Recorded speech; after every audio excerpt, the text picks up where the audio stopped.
আমি এখন আছি হচ্ছে বুড়িগঙ্গা রিভার ভিউ রেস্টুরেন্টে। আর এটা হচ্ছে বাংলাদেশের সবচেয়ে বড় লঞ্চ ঘাট, যেটা হচ্ছে দক্ষিণ এশিয়ার ভিতরে সবচেয়ে বড় লঞ্চ ঘাট।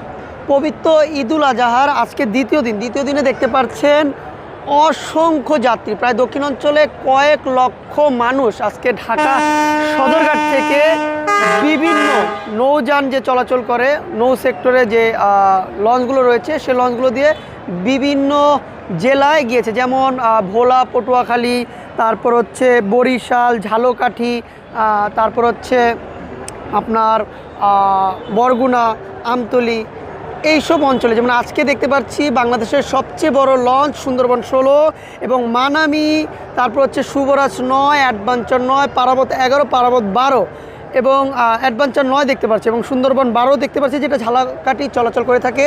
সুন্দরবন হয় ঢাকা থেকে বরিশাল। আজকে সর্বমোট ঢাকা থেকে বরিশাল চলাচল করতেছে হচ্ছে 60টি লঞ্চ। তার মানে শুভরাজ 9টি এখন পর্যন্ত লাইটিং অফ করা রয়েছে। বাট বাংলাদেশের সবচেয়ে বড় লঞ্চ, যেটা হচ্ছে 2022 সালে ডিসেম্বর 29 তারিখে লঞ্চ হয়েছে, সেই লঞ্চটিও দেখা যাচ্ছে।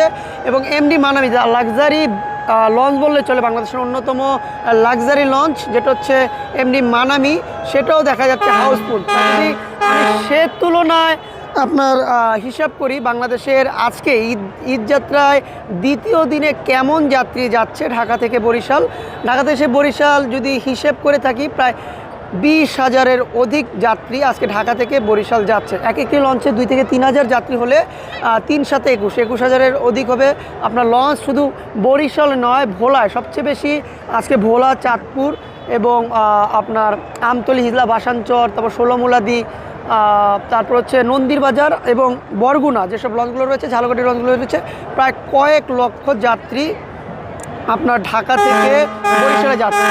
আর আজকে বাংলাদেশের সবচেয়ে বড় লঞ্চ ঘাটের আমেজটা অন্যরকম, কারণ পদ্মা সেতু হওয়ার পর পদ্মা সেতু দীর্ঘ আপনার লাইন লেগে থাকে, দীর্ঘ জ্যাম হয়ে থাকে।